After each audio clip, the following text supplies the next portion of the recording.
and corporate sustainability. And really what I want to try and do is bridge those two worlds, keep one foot firmly planted in the realities and practicalities of creating a more energy efficient, more sustainable IT organization and IT infrastructure, but at the same time think more broadly about IT's role in corporate sustainability.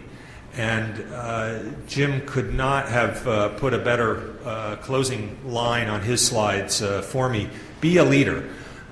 We really see corporate sustainability as a huge opportunity for IT practitioners, for IT leaders, for the ICT industry, very broadly speaking, to be a leader, to be a catalyst, to be an enabler for corporate sustainability initiatives. And so that's what I'd like to talk about with you today. And I think one of the unique aspects of this event is that it talks about those two things. We're really trying to bridge the world of IT, the world of business and economics together at the same event. And that makes this event unique in my experience. I do an awful lot of speaking, but typically it's to one audience or the other. Here, I think we have the seeds of bringing those two audiences, those two sets of disciplines together and to think about these challenges and opportunities with each other and simultaneously. So let me look at the context. Let's back all the way up to the big picture and assert that there's a profound economic change gathering steam across the economy. And I've shown some of the dimensions here where we can look and see the world shifting in a more sustainable direction, in a green direction. And from a business person's perspective, whether it's the regulatory front, the demand of your customers, the increasing focus that investors are placing on climate risk and sustainability policies by companies, taxes, and the green IT practices themselves. The one dimension I haven't listed here is demands from business customers. We talk about consumers here, but even if you're in the B2B part of the world, your customers are now looking at your products and looking at your company through this sustainability lens and starting to put ever tighter criteria on their procurement. What kind of companies do they want in their supply chain? What kind of products do they want in their data centers and across the rest of their business? And I'll show you, I'll share some data with you from our survey work on that score in a couple of minutes.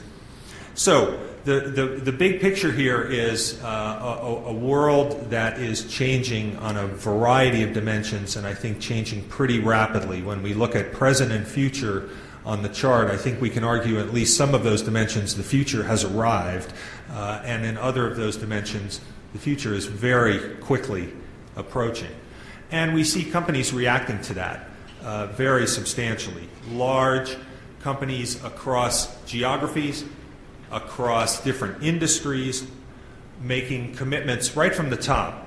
These are the CEOs, the boards of directors of these firms making very public commitments about how they're going to change their business in a more sustainable direction, how they're going to operate their business in a more sustainable way.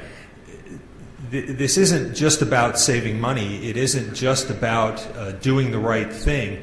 It's about redefining the company. From a strategic perspective, it's about redefining the brand of these companies. The brand of these firms means something different when they make these kinds of commitments. They're really trying to improve their brand equity. They're trying to increase their appeal to a growing segment of customers, whether consumer or business customers, who care about sustainability issues. So sure, cost savings are important here, but they are not the whole story for firms like these that are making these kinds of top-down CEO and board level commitments. So the question you could rightly ask at that point is, well, what do these corporate initiatives have to do with the IT organization and the IT assets. And I guess not surprisingly, our answer is they have everything to do with IT. IT is going to be part of the problem. As Jim outlined, it's also going to be a huge part of the solution, not only within the IT organization, but across the entire company and, in fact, across the entire economy. So our goal at Forrester is to help IT leaders be successful. And driving sustainability, we believe, is career enhancing for IT professionals. Getting into a leadership role, a role model position, a catalytic and enabling position within their companies helps IT professionals improve their careers and helps them be successful. I want to talk about how they do that and talk about the what we see as the three high-level initiatives that IT organizations and IT leaders have to pursue in order to get their green initiatives and their organization aligned, not just with better sustainability results, but with better business results.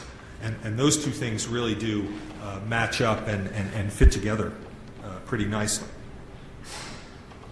So I want to start with sharing some survey data. Forrester has done surveys of large IT organizations in large companies around the world over the last 3.5 years now. So what I want to share with you and making its public debut here at this event is a few snippets of results from our survey that we just completed literally in the last week or so. So the April 2010 version of our survey. And the first data point I want to share with you is around this notion of IT's role in broader corporate sustainability initiatives. So are IT organizations, do IT practitioners see themselves as stepping up to this role of being a leader, being a catalyst for overall corporate sustainability initiatives? And the great news is that the answer to that is yes, they do. About 4 in 10 say that they have a central role in both planning and executing corporate companies' overall sustainability strategies. Almost half of the respondents, we're talking to IT people here, so they're sort of self-identifying and saying, yes, my organization has a central role in planning and executing on the corporate level, corporate sustainability initiatives, not just how do we make the data center more energy efficient. And only about 1.5 in 10, 14% say of the companies that we surveyed said IT has little or no role in corporate sustainability. Okay, so now I want to outline the 3 imperatives that we think are critical for IT professionals, IT organizations to work more closely with their business counterparts, with their overall company's sustainability initiatives. 3 ways in which IT can drive the alignment of sustainability results with improved business results. The first one is this notion of aligning eco and eco. That is, eco as in ecology with economics. And the prevailing wisdom still that we find among our client organizations is that green is more expensive. And in order to improve the environment, to reduce CO2 emissions or reduce e-waste across the IT organization, you have to spend more money. You have to buy more expensive products. You have to spend more in order to produce less in terms of environmental impact. We think the reality is actually just about the opposite, that IT equipment and software that improves efficiency and is more environmentally friendly actually will turn out to have a lower total operating cost.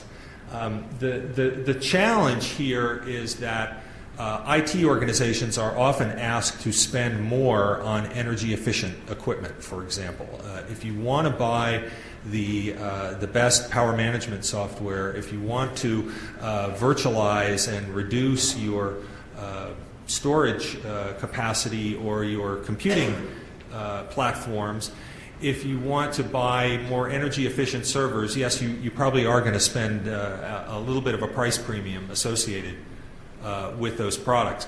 You're going to more than make up for those with energy savings over the lifetime, over the 3 or 4 or 5 years that you own those products. The challenge for many large organizations is that those are two different organizations, two different budgets, two different kinds of spending. So IT folks come to me after I give talks like this and say, okay, you're asking me to spend more on energy efficiency, to buy power management software, virtualization software, and the benefit goes to my friends in facilities. That's where the electricity bill is owned. That's where it's paid. They look like heroes. I look like kind of a chump. So let me tell you why that's a non-starter in the budget environment, in the organizational environment that I live in. So dealing with that reality, what we found working with clients is that it's the finance organization that often has the key to unlock those silos, to get those organizations working together, to help them share the costs and the rewards of investing in energy efficiency, to help them blend the capital expenditure that's required for more energy efficient gear with the operating expense savings that they can realize over time in their energy bills. So the finance organization is often the key sort of hidden player, the key third player who has to be at the table as green IT imperatives start to get off the ground. One other story I want to tell you about this organizational resolving this organizational disconnect that we see over and over again. I worked with one of the large multinational banks a couple of years ago, and they did a very interesting and powerful two-step process. First, they took the electricity bill required to run the IT infrastructure onto the IT budget. So they eliminated this notion of, well, it's their budget, it's not our budget. They took the electricity costs onto their budget. So that made the IT organization very interested in energy efficiency. Then they took another novel and a little bit radical step. They included those energy costs on the bills that they sent to their internal customers in the bank. So the application owners, the process owners, now saw not just charges for software maintenance, for storage, for compute power, for network ports. They saw charges for electricity. And you can imagine, in some cases, their bills went up by about 50%. And all of a sudden, those application owners became very interested in energy efficiency. They went from being complete Luddites when it came to server virtualization, for example, sharing server resource, to embracing server virtualization as a wonderful means of reducing the hardware footprint and therefore the energy expense of their application and operations. So it's that kind of thinking, business thinking on the part of IT professionals that can really make a difference, that can really allow